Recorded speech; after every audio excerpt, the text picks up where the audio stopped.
ఈరోజు 'big boss' ఎపిసోడ్‌లో మొత్తం లవ్ ట్రాకే ఉంది. ఆ కొత్త చెత్త లవ్ ట్రాక్ ఏదైతే ఉందో, ఆ ఫేక్ లవ్ ట్రాక్ ఏదైతే ఉందో, అది కొంచెం పక్కన పెడితే లాస్ట్‌లో జరిగిన క్యాప్టెన్సీ టాస్క్ ఎలా జరిగింది? అందులో ఓనర్స్ మంచిగా ఆడారా? టెనెంట్స్ మంచిగా ఆడారా? ఈరోజు ఎపిసోడ్‌లో ఎవరు హైలైట్ అయ్యారు? సో, ఎవరు చెత్తగా ఈ గేమ్‌ని ఆడారు? సో, వీటన్నిటి గురించి ఈరోజు ఎపిసోడ్‌లో మాట్లాడుకుందాం. ఇంకా లేట్ చేయకుండా ఎపిసోడ్ రివ్యూలోకి వెళ్ళిపోదాం. ఈరోజు ఎపిసోడ్ స్టార్టింగ్‌లోకెళ్ళిపోతే ఫుడ్ ఎక్స్‌చేంజ్ చేసుకుంటూ ఉన్నారు. So, owners food tenants, tenants food owners. అటు అప్పుడప్పుడు ఇలాంటివి ఎక్స్‌చేంజ్ జరుగుతూనే ఉన్నాయి. అంటే రూల్స్‌ని ఎవరు స్ట్రిక్ట్‌గా ఫాలో అవ్వకపోతే ఇంకా టెనెంట్స్ ఏంటి? వాళ్ళ రూల్స్ ఏంటి? ఓనర్స్ ఏంటి? వాళ్ళ రూల్స్ ఏంటి? వాళ్ళు ఎవ్వరు గాని ఆ రూల్స్‌ని ఫాలో అయ్యి ఒక స్ట్రిక్ట్‌గా గేమ్ అయితే ఆడట్లేదేమో అని నాకనిపిస్తుంది. అంటే ఈ ఫుడ్ ఎక్స్‌చేంజ్‌లు అప్పుడప్పుడు జరుగుతూ ఉన్నాయి. ఎమోషనల్‌గా ఆర్ హ్యుమానిటీగా ఇస్తున్నామని చెప్పి అటు ఇటు ఫుడ్ ఎక్స్‌చేంజ్‌లు అయితే జరుగుతూ ఉన్నాయి. ఎవరు స్ట్రిక్ట్‌గా ఏ రూల్స్ ఫాలో అవ్వట్లేదేమో, అటు ఇటు అన్నీ మారుస్తూనే ఉన్నారు. గేమ్‌ని గేమ్‌లాగా ఎవరు ఆడట్లేదేమో అని నాకనిపిస్తుంది. తర్వాత రాము కొంచెం ఎమోషనల్ అయ్యాడనమాట ఈ ఎపిసోడ్‌లో. అంటే వాళ్ళ అమ్మని తలుచుకుంటూ కొంచెం ఎమోషనల్ అయ్యాడు. ఈ ఎమోషనల్ గురించి నేనేం రివ్యూ ఇవ్వలేను గానీ, బట్ ఈ గేమ్‌లో ఈ 'బిగ్ బాస్' హౌస్‌లో స్ట్రాంగ్‌గా ఉండడం అనేది చాలా ఇంపార్టెంట్. లేదా ఎమోషనల్‌గా డౌన్ అవుతున్నా, ఎమోషనల్‌గా నువ్వు వీక్ అని వాళ్ళకి తెలిసినా, సో, దాని గురించి వాళ్ళు ఎక్కువ ఫోకస్ చేసి, మనల్ని ఇంకా ఇంకా ఎమోషనల్ డౌన్ చేసి, మన గేమ్‌ని డిస్ట్రాయ్ చేసే అవకాశం చాలా ఉంది. సో, మనం ఎమోషనల్‌గా ఎప్పటికప్పుడు స్ట్రాంగ్ ఉండాలి. లేదా రేపో మాపో ఎప్పటికైనా సరే నువ్వు ఎక్కువ ఏడుస్తున్నావు, నువ్వు ఎమోషనల్ పర్సన్, నువ్వు వీక్ పర్సన్ అని చెప్పి ఖచ్చితంగా రాముని నామినేట్ చేసే అవకాశం ఉంది. సో, రాము ఇంతవరకు మంచిగా గేమ్ ఆడుతున్నాడు. లాస్ట్ ఎపిసోడ్‌లో మంచిగా గేమ్ ఆడినట్లు మనమందరం చూసాం. సో, రాము విషయంలో చాలా మంచి క్వాలిటీస్ ఉన్నాయి. అంటే 'బిగ్ బాస్‌లో' గేమ్ ఆడటానికి. బట్ ఈ ఎమోషనల్‌గా తను ఏదైతే ఉన్నాడో, సో, అది కొంచెం తనకి నెగెటివ్ అయ్యే అవకాశం ఉందని నాకనిపిస్తుంది. హరీష్ గారు ఫ్లోరా గారితో సారీ అని చెప్పుకుంటున్నారనమాట. అంటే లాస్ట్ నామినేషన్స్ ఏవైతే జరిగాయో, అందులో అందరూ ఫ్లోరా గారిని నామినేట్ చేశారు. ఏ విషయంలో అంటే, సంజన గారు ఏదైతే నెగెటివ్‌గా చేస్తున్నారో ఫ్లోరా గారి విషయంలో, ఫ్లోరా గారు కూడా అలానే రియాక్ట్ అయ్యారు. అంటే ఆ థమ్స్ అప్ బాటిల్‌ని దొంగతనం చేయడం గానీ, సంజన గారి క్యాప్టెన్సీలో and also shampoo and conditioner విషయంలో గానీ, ఆవిడ ఏదైతే చేసిందో దాంట్లో హాఫ్ ఆఫ్ ద భాగం హరీష్ గారిది కూడా ఉందనమాట. అంటే ఫస్ట్ దొంగతనం చేసింది Harish Thums Up bottle. And also Flora గారు ఆ షాంపూ అండ్ కండిషనర్ ఏదైతే మిక్స్ చేసిందో దానికి ఐడియా ఇచ్చింది కూడా హరీష్ అనమాట. సో, దీనివల్ల ఆవిడకి నామినేషన్స్ జరిగాయి కాబట్టి హరీష్ గారు కూడా వచ్చి తను సారీ అని చెప్పుకుంటున్నారు. సో, ఈ విషయంలో హరీష్ కొంచెం మంచిగా అనిపించాడు. అండ్ ఫ్లోరా గారు కూడా దాన్ని అంత నెగెటివ్‌గా ఏం తీసుకోలేదు. ఆవిడ కూడా ఒక పాజిటివ్ నోట్‌లోనే తీసుకుంది అనమాట. హరీష్ ఒక కన్‌ఫ్యూజ్డ్ పర్సన్ అనమాట. తన పర్సనాలిటీ ఏంటి అనేది ఎవరికీ అంత క్లారిటీగా ఎప్పటికీ రాదు. ఎందుకంటే తను ప్రొజెక్ట్ చేయాలనుకున్నది ఒకటి, తను యాక్చువల్‌గా ఉండేది ఒకటి. సో, ఆ ప్రొజెక్షన్‌లో తను ఏదైతే చేస్తున్నాడో అవన్నీ కొంచెం కన్‌ఫ్యూజన్‌గా ఉన్నాయి. సో, ఒక్కొక్కసారి మంచిగా అనిపిస్తాడు. ఒక్కొక్కసారి ఏంటి ఈయన ఇలా బిహేవ్ చేస్తున్నాడు అనిపిస్తాడు. ఒక్కొక్కసారి ఇలాంటివి మంచిగా సారీ అని చెప్పి ఇక్కడ వచ్చి అదే పనిగా సారీ చెప్పాల్సిన అవసరం కూడా లేదు. బట్ తను ఇనిషియేటివ్ తీసుకొని సారీ చెప్పడం కొంచెం మంచిగా అనిపిచ్చింది. అండ్ ఆల్సో తను ఇన్ని రోజులు ఏదైతే ఫుడ్ తినకుండా మొండితనం ఏదైతే ఉందో, అది మాత్రం అక్కడ మాత్రం ఏంటి హరీష్ ఇలా చేస్తున్నాడా అనిపిస్తుంది. సో, ఇక్కడ మళ్ళీ తనూజ అండ్ రీతు వచ్చి హరీష్ గారిని తిండి తినమని చాలా అంటే చాలా భంగపోయారనమాట. అంటే చాలా మోటివేట్ చేసి తనూజ మీకు చాలా ఈజీగా కోపం వస్తుంది. చాలా తొందరగా కోపం వస్తుంది గానీ, అంతే త్వరగా కూల్ అయిపోతారని చెప్పి, చాలా మంచి మాటలు చెప్పి, చాలా మోటివేట్ చేయనీకి ట్రై చేసింది తనూజ. ఇక్కడ తనూజ మంచిగా అనిపించింది. అంటే ఫస్ట్‌లో హరీష్‌కి, తనూజకి మధ్యనే ఒక చిన్న గొడవలు లాంటివి జరిగాయి గదా! కిచెన్‌లో. సో, అయినప్పటికీ తనూజ వచ్చి ఒక పాజిటివ్ నోట్‌తో ఆయనని తినమని అడగడం గాని, ఆయనకు ఆమ్లెట్ చేసి ఇవ్వడం గాని, సో, ఇవన్నీ తనూజ విషయంలో మంచి క్వాలిటీస్ అన్నమాట. సో, తనూజ అప్పుడప్పుడు మంచిగా గూడా బిహేవ్ చేస్తూ ఉంటది. అండ్ అప్పుడప్పుడు కాదులే, మోస్ట్ ఆఫ్ ద టైమ్ మంచిగా చేస్తుంది. తను ఏది చేసినా ఒక గేమ్ కోసమే చేస్తుందని నేనైతే అనుకుంటున్నా. సో, తనూజ గ్రాఫ్ అయితే మెల్లిమెల్లిగా స్లో అండ్ స్టడీగా ఇంక్రీజ్ అయితూ వెళ్తుందేమో అని నాకనిపిస్తుంది. తర్వాత 'బిగ్ బాస్' వచ్చేసి కెప్టెన్‌గా విన్ అయిన వాళ్ళందరికి ఒక బోర్డ్ లాంటిది ఒకటి తీసుకొనొచ్చి, ఆ బోర్డ్‌లో ప్రతి వీక్ కెప్టెన్ అయిన వాళ్ళకి వాళ్ళ ఫోటో ఆ బోర్డ్‌లో పెడుతూ ఉంటారనమాట. సో, అట్లా ఈ వీక్ సంజన గారు కెప్టెన్ కాబట్టి, సంజన గారు తన ఫోటోని బోర్డ్‌లో పెట్టుకొని ఒక స్పీచ్ ఇచ్చారు. ఆ స్పీచ్‌లో తను మెయిన్‌గా ఒక పాయింట్ ఏం చెప్పిందంటే, మీరు ఎంత ఓనర్స్ అయినప్పటికీ టెనెంట్స్‌ని ఒక బానిసల్లాగా చూడకండి. అందరికీ రెస్పెక్ట్ ఇవ్వండి. నేనైతే అలానే చూసాను. ఇక్కడ ఉంటున్నది ఒక సెలబ్రిటీ ఆర్ కామనర్ ఇట్లాంటి డిఫరెన్షియేట్ నేను చేయట్లేదు. అండ్ నేను అందరిని ఒకేలాగా చూస్తున్నాను. ఒకేలాగా రెస్పెక్ట్ ఇస్తాను. సో, మిమ్మల్ని నుంచి కూడా అదే ఎక్స్‌పెక్ట్ చేస్తున్నా. సో, మీరు టెనెంట్స్ అని చెప్పి కొంచెం డిస్‌రెస్పెక్ట్‌ఫుల్‌గా చేయకుండా ఉండండి. అని చేయకుండా ఉండాలని అనుకుంటున్నా అని చెప్పిందనమాట. మీరు చేస్తున్నారు అని చెప్పలేదు, ఇట్లా ఉంటే బాగుంటుంది, డిస్రెస్పెక్ట్ చేయకుండా ఉండండి అని చెప్పి ఓ పాయింట్ చెప్పింది. దానికి కూడా మళ్ళీ శ్రీజ మీరు చాలా పదాలు వాడారు, ఇక్కడ డిస్రెస్పెక్ట్ అన్నారు, బానిస అన్నారు, ఇవన్నీ వాడుతున్నారు, మేమైతే అలా చేయలేదని అక్కడ కూడా తను ప్రూవ్ చేసుకోనికి ట్రై చేస్తుంది శ్రీజ. జనాలు కూడా అదే విషయం అనుకుంటున్నారు కాబట్టి సంజన గారు ఇక్కడ చేసిన స్టేట్మెంట్ ఏదైతే ఉందో అదైతే నాకు తప్పుగా అనిపించలేదు. బట్ శ్రీజనే తనకు తను హైలైట్ అవ్వడానికి అండ్ వాళ్ళ పాయింట్ ఆఫ్ వ్యూలో వాళ్ళు ఒక ఓనర్స్ పర్స్పెక్టివ్లో ఆలోచిస్తారు కదా, వాళ్ళు కూడా అంత హార్ష్గా ఏం బిహేవ్ చేయలేదని వాళ్ళు కూడా అనుకుంటారు కాబట్టి తను అలా పాయింట్ చెప్పింది. బట్ నాకు ఎందుకో కొంచెం ఎప్పుడు ఏ సిచ్యువేషన్లో ఉన్నా హైలైట్ అవ్వడానికి ట్రై చేస్తుంది శ్రీజ ఏమో అని నాకు అనిపిస్తుంది. బిగ్ బాస్ హౌస్లో ఇంకా ఈ చెత్త క్రింజ్ లవ్ స్టోరీ ట్రాక్ ఏదైతే ఉందో అది మరీ చెత్తగా ఉంది. ఆ క్రింజ్ లవ్ స్టోరీ స్టార్ట్ చేసింది ఎవరంటే రీతు, పవన్, ఇంకా కొంచెం కళ్యాణ్, తనూజ, వీళ్ళ మధ్యన అసలు ఎవరెవరు ఏ పేర్స్ అనేది కూడా నాకు అర్థం కావట్లేదు. అంత క్రింజ్గా ఉంది, అంత చెత్తగా ఉంది ఆ లవ్ స్టోరీ. సో వాళ్ళు కూడా అన్ని ఫుటేజ్ కోసమే చేస్తున్నారేమో అని నాకు అనిపిస్తుంది. ఎందుకంటే ఏ బిగ్ బాస్ సీజన్లో ఎవరైతే లవ్ ట్రాక్ నడిపించారో వాళ్ళు బయటకు వెళ్ళిన తర్వాత కూడా అది ఎక్కడ మెయింటైన్ చేయలేదు కాబట్టి ఇక్కడ కూడా ఏదో మనకి తక్కువ అవుతున్నామా, కనిపించట్లేదా అనే ఫీలింగ్తో కొత్తగా ఎప్పుడు స్టార్ట్ చేయాలో అప్పుడు స్టార్ట్ చేస్తారనమాట. పవన్ కూడా లాస్ట్ వీకెండ్ లో లాస్ట్ లో సేవ్ అయ్యారు కదా, సో ఎక్కడో ఓట్స్ ఏమైనా తక్కువ వస్తున్నాయి ఆర్ మన ఫుటేజ్ ఏమైనా కనిపించట్లేదు, మనం ఏమైనా లోలో ఉన్నామా అని చెప్పి కావాలని లవ్ ట్రాక్లు ఏమైనా స్టార్ట్ చేశాడేమో అని నా ఫీలింగ్. నెక్స్ట్ వచ్చి సంజన గారికి, శుభన్ శెట్టికి, ఇమాన్యువల్ కి ఒక డిస్కషన్ అనమాట బిగ్ బాంబ్ గురించి. సో ఇంట్లో క్యాప్టెన్ కంటే గొప్ప ఎవరంటే బిగ్ బాస్. సో ఆయన ఇచ్చిన డైరెక్ట్ పనిష్మెంట్ కాబట్టి, డైరెక్ట్ పనిష్మెంటే బిగ్ బాంబ్ కాబట్టి సో దాన్ని ఖచ్చితంగా పాటించాలని నా ఒపీనియన్. సో ఇక్కడ సంజన గారికి అది అంత స్ట్రిక్ట్ గా తెలియకపోవడం వల్ల అనుకుందే జరగాలి అని అనుకోవడం వల్లనో ఏమో గానీ, సో ఆవిడ ఏదైతే ఫిక్స్ అయ్యారో సో దాని మీదే స్టిక్ అయి ఉన్నారనమాట. ఇక్కడ ఇష్యూ ఏంటంటే సుమన్ శెట్టి గారికి బిగ్ బాంబ్ వచ్చింది అంటే క్లీనింగ్ చేయాలని చెప్పి, ఆయన ఒకరే క్లీనింగ్ చేయాలని చెప్పి ఒక బిగ్ బాంబ్ అనే పనిష్మెంట్ వచ్చింది. సంజన గారు సుమన్ శెట్టిని తర్వాత డిస్కషన్ లో కుకింగ్ డిపార్ట్మెంట్ కి మార్చారనమాట అండ్ క్లీనింగ్ డిపార్ట్మెంట్ కి వేరే వాళ్ళని అసైన్ చేశారు. సో ఆవిడ ఏంటి అలానే ఉండాలి, అలానే చేయాలి, ఎవరికి ఇచ్చిన పనులు వాళ్ళే చేయాలి, బిగ్ బాస్ ఇచ్చిన బిగ్ బాంబ్ రూల్ కి ఆపోజిట్ గా ఆవిడ వర్క్స్ ని రీఅసైన్ చేసేసారనమాట. క్లీనింగ్ డిపార్ట్మెంట్ కి హరీష్ గారు ఇన్ఛార్జ్ కాబట్టి, హరీష్ గారు మెంటర్ కాబట్టి ఆయన ఏమన్నారంటే సుమన్ శెట్టి గారిని క్లీనింగ్ లోనే చేయమని ఆయన చెప్పారనమాట.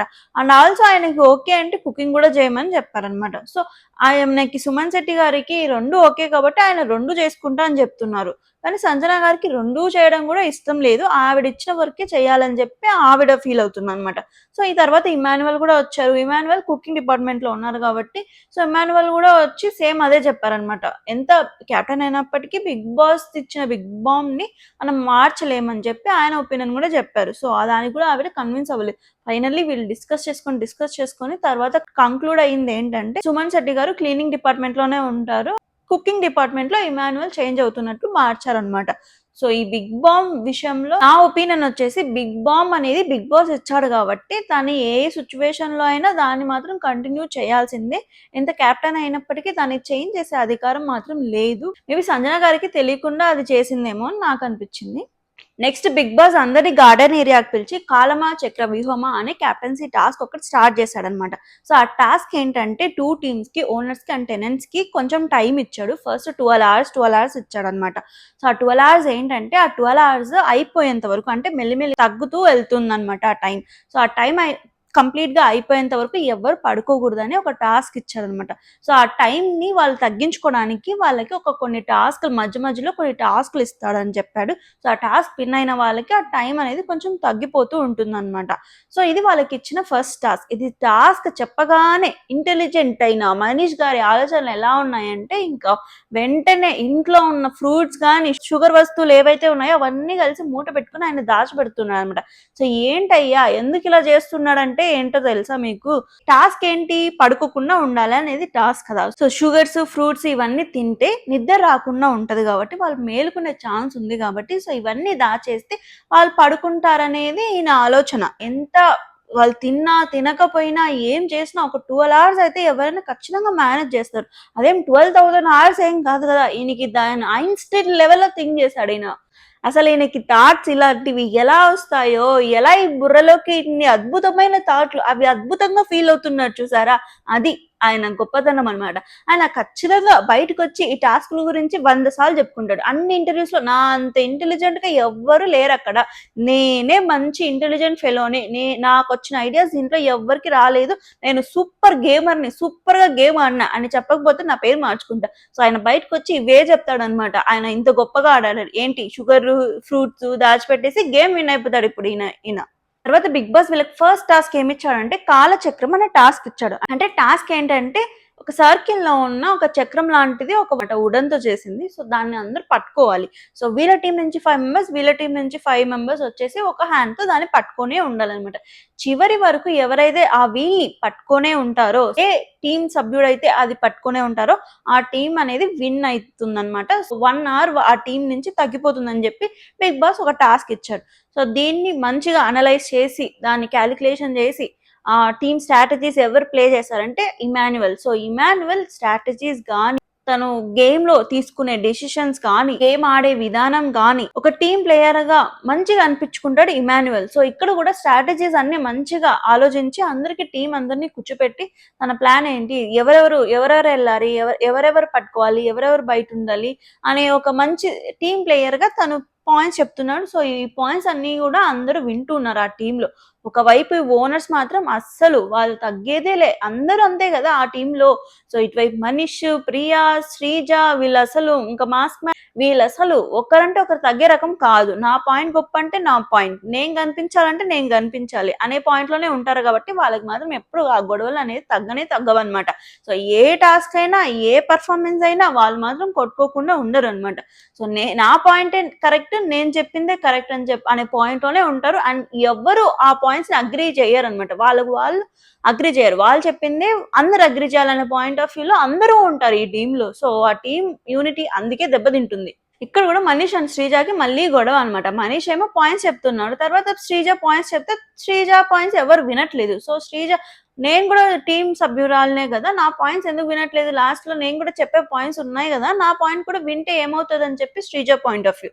సో, పాయింట్ ఆఫ్ వ్యూ తప్పు లేదు గానీ, సో, ఎవరి టీమ్‌లో ఒకరి మాట ఇంకొకరు వినరు గదా! సో, వాళ్ళు అనుకుందే వాళ్ళు చేయాలి అనే పాయింట్ ఆఫ్ వ్యూలోనే ఉంటాడు. సో, మనీష్ ఏంటి టీమ్ ప్లేతో ఆడతాడు. కానీ ఏంటి టీమ్‌లో ఉన్న వాళ్ళందరూ ఈయన మాటే వినాలి. శ్రీజ ఏంటి టీమ్‌లో ఎవరు నా మాట వినకపోయినా, ఎవరు ఏ ఆలోచనలో ఉన్నా నేను అనుకున్నది చేస్తా అంతే. శ్రీజ పాయింట్ ఆఫ్ వ్యూలో శ్రీజ అలానే ఉంటదన్నమాట. సో, శ్రీజ గేమ్ ఇండివిడ్యువల్‌గా తను ఆడుకోవాలనే ఉంటదన్నమాట. సో, మనీష్ ఏమో ఇలా, శ్రీజ ఏమో ఇలా, ప్రియా ఇంకోలా అన్నమాట. సో, వీళ్ళందరూ ఈ టీమ్‌లో ఉన్న అందరూ ఎవరికి వాళ్ళు మేమే స్ట్రాంగ్ అని అనుకునే పర్సనాలిటీస్ కాబట్టి వీళ్ళెవ్వరూ ఒక టీమ్ ప్లేతో ఎక్కడ ఆడట్లేదని నా ఫీలింగ్. సో, టాస్క్ వచ్చేసి 5 మెంబర్స్ ఆడాలి కాబట్టి మిగతా వాళ్ళలో ఎవరో ఒకరిని సంచాలగా చేయాలని చెప్పి బిగ్ బాస్ వాళ్ళలో ఒకరు, వీళ్ళలో ఒకరిని తీసుకున్నారన్నమాట. సో, అటువైపు తనుజని, ఇటువైపు ప్రియాని సంచాలకుగా తీసుకున్నారు. సో, వాళ్ళు కూడా స్టార్టింగ్ లోనే ఏవి రూల్స్ పెట్టుకోవాలని చెప్పి చాలా డిస్కషన్ చేశారు. ఏ రూల్స్ పెట్టుకోవాలి అని చెప్పి. సో, యాక్చువల్లీ ఓనర్స్ దాంట్లో ఉన్న ఎవరైతే ఆడుతున్నారో వాళ్ళందరూ చాలా స్ట్రాంగ్. బర్నీ గానీ, సో మాస్ మ్యాన్ గానీ వీళ్ళందరికీ స్ట్రెంగ్త్ ఉంది. సో, ఇటువైపు టెనెన్స్ టీమ్‌లో ఎవరంత స్ట్రెంగ్త్ ఉన్న వాళ్ళైతే ఎవరు లేరు ఆ టీమ్‌లో. సో, చూడగానే మనకేమనిపిస్తుందంటే ఓనర్ స్ట్రాంగ్‌గా ఉన్నారు, టెనెన్స్ చాలా వీక్‌గా ఉన్నారని అనిపిస్తుంది వాళ్ళకి గూడా. సో, తన టీమ్‌ని గెలిపించుకోనికి తను ఒక న్యూట్రల్ డెసిషన్స్ తీసుకుందాం అని చెప్పి ఒక న్యూట్రల్ రూల్స్‌ని తను పెట్టాలనుకుంది. ఏంటంటే అది పట్టుకున్నది ఎవరైతే ఉన్నారో వాళ్ళు తొయ్యడానికి వీలు లేదన్నట్టు. ఎవరైతే బయట ఉన్నారో వాళ్ళు మాత్రమే పుల్ చేయాలనే రూల్‌ని పెట్టింది. బట్ వాళ్ళు ఫైనల్‌గా దాన్ని అగ్రీ చేయలేదు. ఏదో ఒక విధంగా తన గ్రూప్‌కి అయితే తను హెల్ప్ చేయాలనుకుంది తనూజ. అందులో తప్పేం లేదు. ఆ విషయంలో తను ఒక స్ట్రాటజిక్‌గా ఆలోచించింది. బట్ ఎక్కడ ఆ స్ట్రాటజీని కన్విన్స్ అవ్వలేదన్నమాట. ప్రియా అండ్ ఓనర్ వీళ్ళంతా. సో, వాళ్ళైతే రూల్స్‌ని ఏది ఒప్పుకోలేదు కాబట్టి ఇంకా ఏదైతే రూల్స్ ఉన్నాయో అవే కంటిన్యూ అయ్యారు మొత్తానికి. ఇంకా గేమ్ అయితే స్టార్ట్ అయిపోయింది. టెనెంట్స్ టీమ్‌లోంచి ఒక్కొక్కరుగా వెళ్తూ ఉన్నారనమాట. అండ్ ఇమాన్యుయల్ కూడా చాలా కష్టపడ్డారు. ఓడిపోయినప్పటికీ వాళ్ళని లాగే ప్రయత్నం అయితే చేశాడు. ఆయనని పట్టుకొని ఇట్లా భరణి గట్టిగా పట్టుకొని లాగుతున్న, చొక్కా ఇంపుకొని మరి శ్రీజాని వీళ్ళని అందరిని పుల్ చేయడానికైతే ఆయన మాక్సిమం ఎఫర్ట్ ట్రై చేశాడు. ఇంకా అంతకు మించి ఆయన చేయలేడేమో, ఎందుకంటే బర్నీ టోటల్లీ కంప్లీట్ గా లాక్ చేసేసాడు ఆయనని, కాబట్టి ఇంకా ఆయన అంతకు మించి చేయలేడు. బట్ మాక్సిమం ఎఫర్ట్ అయితే పెట్టాడు ఇమాన్యువల్ అని నాకు అనిపించింది. అండ్ ఈ గేమ్ లో సూపర్ గా ఆడింది ఎవరు అనిపించింది అంటే సుమన్ శెట్టి ఈ గేమ్ లో టెనెన్స్ అందరూ ఒక్కొక్కరుగా ఓడిపోయినప్పటికీ లాస్ట్ వరకు ఆయన ఉన్నాడు, లాస్ట్ వరకు ఆయన పోరాడాడు. సో ఫైనల్లీ పవన్ ఆయనను తోసేయడం వల్ల ఆయన ఓడిపోయాడు. సో ఆ విషయంలో పవన్ చేసిన బిహేవియర్ ఏదైతే ఉందో సుమన్ శెట్టి విషయంలో ఇక్కడ కొంచెం నాకైతే హర్టింగ్ అనిపించింది. ఎందుకంటే ఆయన అంత సీనియర్ పొజిషన్, మరి వాళ్ళ టీం ఆల్రెడీ స్ట్రాంగ్ గా లేదు, వీక్ గానే ఉంది, ఎలాగో వీళ్ళే గెలుస్తారు ఆ ఒక సిచ్యువేషన్ ఉంది. మరి పోటాపోటీగా డూ ఆర్ డై అనే సిచ్యువేషన్ లో లేదు కదా. మంచిగా డీల్ చేసిందంటే ఆ విషయంలో బాగుండదేమో, ఎంత గేమ్ అయినప్పటికీ మరి అంత హార్ష్ గా బిహేవ్ చేస్తుండదేమో అని నాకు అనిపించింది. సో వాళ్ళే చెప్తారు కదా, ఎంత గేమ్ అయినప్పటికీ, గేమ్ విన్ అయినా ఓడిపోయినా అవన్నీ లెక్కలోకి రావు, ఓన్లీ బిహేవియర్, వాళ్ళు ఎలా బిహేవ్ చేస్తారో అదే ముఖ్యం అని చెప్పి కళ్యాణ్, పవన్ వీళ్ళంతా చాలా ఎపిసోడ్స్ లో వీళ్ళు చెప్తూనే ఉన్నారు కదా. మరి ఇక్కడ మాత్రం వీళ్ళంతా గెలిచినప్పటికీ అక్కడ ఎవరికి పేరు వచ్చింది? టెనెన్స్ కే పేరు వచ్చింది. వాళ్ళు చాలా కష్టపడి ట్రై చేశారు, గేమ్ అని చెప్పి వాళ్ళ బిహేవియర్ ని వాళ్ళ గేమ్ లో చూపించుకుంటున్నారు. సో ఇలా ఫస్ట్ టాస్క్ అయితే ముగిసింది అనమాట. సో అన్నిట్లో అన్ని ఎపిసోడ్స్ ఇంతవరకు చూస్తే నాకు మంచిగా అనిపించింది ఎవరంటే ఇమాన్యువల్. సో ఇమాన్యువల్ గ్రాఫ్ ఏదైతే ఉందో అది మాత్రం రోజు రోజుకి పెంచుకుంటూనే పోతున్నాడు. ఆయన గేమ్ ఆలోచించే విధానం కానీ, గేమ్ లో తీసే పాయింట్స్ కానీ, ఒక స్ట్రాటజీస్ కానీ, సో హ్యూమన్ ఎమోషన్స్ కానీ, ఆయన అందరితో ఉంటున్న విధానం కానీ, ఇంట్లో క్రియేట్ చేసుకున్న బాండ్స్ కానీ, గేమ్ ఆడడం కానీ, సో అన్నిట్లో ఇమాన్యువల్ టాప్ లో ఉన్నాడని నాకు అనిపిస్తుంది. బట్ జనాలు ఆయనని ఒక విన్నర్ గా చూడరేమో అని నాకు అనిపిస్తుంది. జనాలు కూడా సపోర్ట్ చేసి ఆయన ఎంత కమెడియన్ అయినప్పటికీ ఆయన ఒక గేమ్ ప్లేని చూసి ఆయనకు ఓట్స్ వేస్తే ఇంకొంచెం బాగుంటుందేమో అని నాకు అనిపించింది. ఎందుకంటే లాస్ట్ సీజన్స్ లో కూడా అన్నిట్లో మనం చూస్తూనే ఉన్నాం, కమెడియన్స్ ఎంత ట్రై చేసినప్పటికీ రోహిణి కూడా చాలా సార్లు అన్నిందనమాట. సో కమెడియన్ లాగే చూస్తారు తెలుగు జనాలు, ఒక విన్నర్ మెటీరియల్ గా చూడరని. సో ఇమాన్యువల్ విషయంలో కూడా నాకు అదే అనిపిస్తుంది. ఆయన కమెడియన్ కాబట్టి తీసి పడేస్తున్నామేమో, కానీ ఆయన విన్నర్ మెటీరియల్ ఏమో నాకు అనిపించింది. అండ్ సుమన్ శెట్టి కూడా లాస్ట్ నామినేషన్స్ లో మంచిగా మాట్లాడాడు. అండ్ ఈసారి గేమ్ లో కూడా తను ఏంటి అనేది ప్రూవ్ చేసుకున్నాడు. అందరూ టెనెన్స్ ఓడిపోయినప్పటికీ లాస్ట్ వరకు ఆయన ట్రై చేశాడు. సో రోజుకి కనిపిస్తున్నాడు. బట్ ఇంకా కనిపించాలి, ఇంకా ఇది సరిపోదు, బిగ్ బాస్ గేమ్ కి ఇంకా తన పర్సనాలిటీ ఏంటి అనేది బయటికి రావాలి, తను డిసిషన్ మేకింగ్ కానీ, తన థింకింగ్ కానీ, తన పాయింట్స్ కానీ అవన్నీ పెట్టగలగాలి. సో ఇంకా కొంచెం బయటికి రావాలి సుమన్ శెట్టి గారు అని నాకు అనిపించింది. సో ఈ ఎపిసోడ్ లో నాకు అనిపించింది ఇదే, ఇమాన్యువల్ గ్రాఫ్ రోజుకి పెరుగుతూ ఉంది. అండ్ డీమాన్ పవన్ చేసిన బిహేవియర్ సుమన్ శెట్టి విషయంలో ఏదైతే ఉందో అది నాకు కొంచెం నచ్చలేదు అనిపించింది. ఆయన ఆట తీరు నచ్చలేదని నాకు అనిపించింది.